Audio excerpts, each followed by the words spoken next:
حسین ہے، میرا بادشاہ حسین ہے، میرا حسین ہے، میرا بادشاہ۔ مسلمان بھائیوں، ماہ محرم الحرام کی 10ویں تاریخ 10ویں شب جو ہے شب عاشورہ کے نام سے یاد کی جاتی ہے، اور یہ شب بہت ہی فضیلتوں کی حامل ہے۔ جب ہم اپنے اسلاف کی سیرت کو دیکھتے ہیں شب عاشورہ کے حوالے سے کہ ہمارے اسلاف جو تھے وہ شب عاشورہ میں کیا کیا کرتے تھے،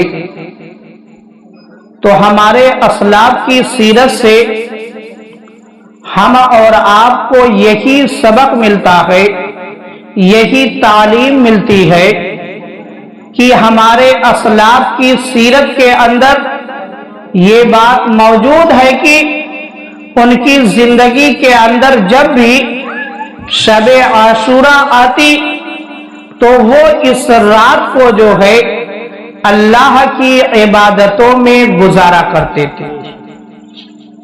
وہ اس رات میں جو ہے عبادت کرتے تھے، تلاوت کرتے تھے، توبہ و استغفار کرتے تھے، اور کثرت کے ساتھ دعا کیا کرتے تھے۔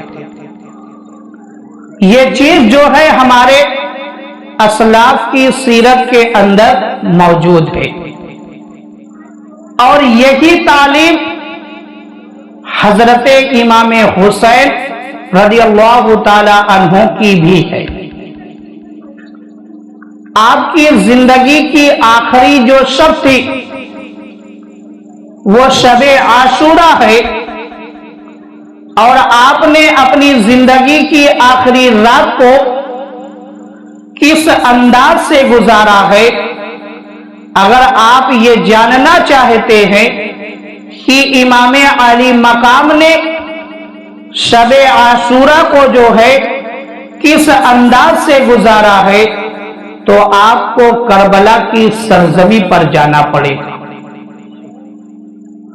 اور میرے امام کی سیرت کو پڑھنا پڑے گا، معرکہ کربلا کو پڑھنا پڑے گا کہ میرا امام جو آخری رات گزار رہا ہے اپنی زندگی کی، جو شب عاشورہ کی رات ہے، وہ کس انداز سے گزار رہا ہے۔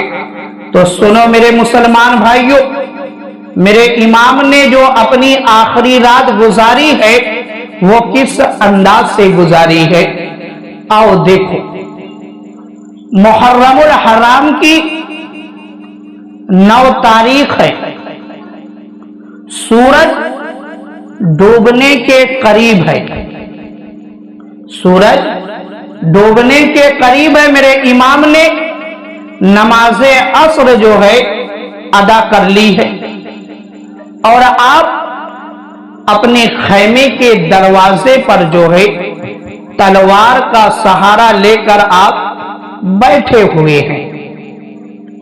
اتنے میں جو ہے آپ پر نیند غالب ہوتی ہے، اور آپ خواب کی دنیا میں چلے جاتے ہیں۔ جب میرا امام خواب کی دنیا میں چلا گیا، ادھر جو ہے حضرت زینب کے کانوں میں گھوڑوں کی ٹاپوں کی آواز پہنچتی ہے۔ ایسا لگتا ہے کہ یزیدی لشکر جو ہے امام علی مقام کے خیمے کے بالکل قریب آ چکے ہیں۔ حضرت زینب نے جلدی سے آگے بڑھ کر جو ہے اپنے بھائی امام علی مقام کو بیدار کیا. جب میرا امام بیدار ہوتا ہے، خواب کی دنیا سے باہر آتا ہے، تو میرے امام نے فرمایا کہ اے میری بہن، میں نے ابھی ابھی خواب دیکھا ہے کہ میرے خواب کے اندر میرے نانا جان تشریف لائے تھے اور انہوں نے کہا کہ اے حسین، بہت جلد جو ہے تیری میری ملاقات ہونے والی ہے.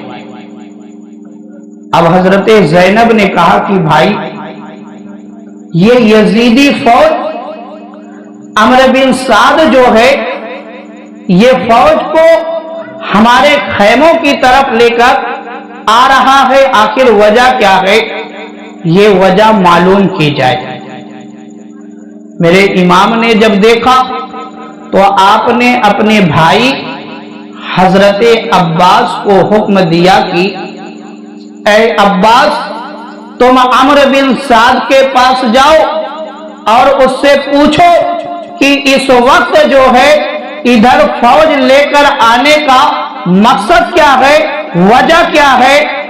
حضرت عباس عمرو بن سعد کے پاس پہنچتے ہیں اور اپنے سوال کو رکھ دیتے ہیں کہ اے عمرو بن سعد، آخر اس وقت فوج ادھر لے کر آنے کی وجہ کیا ہے؟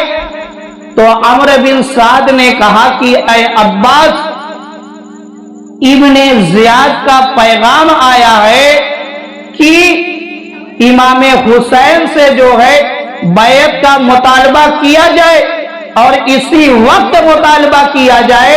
اگر وہ بیعت کر لیتے ہیں تو ٹھیک ہے، اگر بیعت نہیں کرتے ہیں تو ان سے کہا جائے کہ اسی وقت جو ہے جنگ کرے. حضرت عباس نے جو ہے عمرو بن سعد کی بات کو جو ہے میرے امام تک پہنچا دیا. اب میرے امام نے جواب کیا دیا؟ میرے امام نے کہا کہ اے میرے بھائی عباس، تم جا کر عمرو بن سعد سے کہہ دو کہ آج کی جو شب ہے وہ عاشورہ کی شب ہے، ایک رات کی ہمیں مہلت دی جائے، کیونکہ عاشورہ کی شب جو ہے بہت ہی فضیلتوں کی حامل ہے، عبادت والی رات ہے، تلاوت والی رات ہے، توبہ و استغفار کرنے والی رات ہے. اس لیے ہمیں ایک رات کی مہلت دی جائے، پھر جب صبح ہوگی دیکھا جائے گا. میرے امام نے کہا کہ میرا خدا باخوب جانتا ہے کہ مجھے عبادتوں سے کتنی محبت ہے، مجھے تلاوتوں سے کتنی محبت ہے، مجھے توبہ و استغفار سے کتنی محبت ہے، میرا خدا باخوبی جانتا ہے. اے میرے بھائی عباس، جا کر عمرو بن سعد سے کہہ دو کہ ایک رات کی مہلت دی جائے، پھر جب صبح ہوگی تب دیکھا جائے گا. اب حضرت عباس نے تو عمرو بن سعد سے یہ بات کہہ دی. عمرو بن سعد جو ہے میرے آقا امام عالی مقام کی اس بات کو منظور کر لیا کہ ٹھیک ہے، ایک رات کی مہلت دی جاتی ہے، پھر جب صبح ہوگی دیکھا جائے گا. تو اس سے معلوم کیا ہوا میرے مسلمان بھائیوں کہ میرے امام نے عاشورہ کی شب کی فضیلت کو بتا دیا کہ جو شب عاشورہ ہے یہ فضیلت والی رات ہے، عبادت والی رات ہے، اور میرے امام نے جو ہے پوری رات اللہ کی عبادت کر کے ہم اور آپ کو بھی بتا دیا کہ جب بھی تمہاری زندگی کے اندر شب عاشورہ آئے تو تم اس رات میں اللہ کی عبادت جو ہے ضرور کرنا. اب آپ اپنے امام کی سیرت کو دیکھیں کہ میرے امام نے جو ہے پوری رات اللہ کی عبادت کی. آپ کے خیمے کے اندر جتنے بھی لوگ تھے سب اللہ کی عبادت میں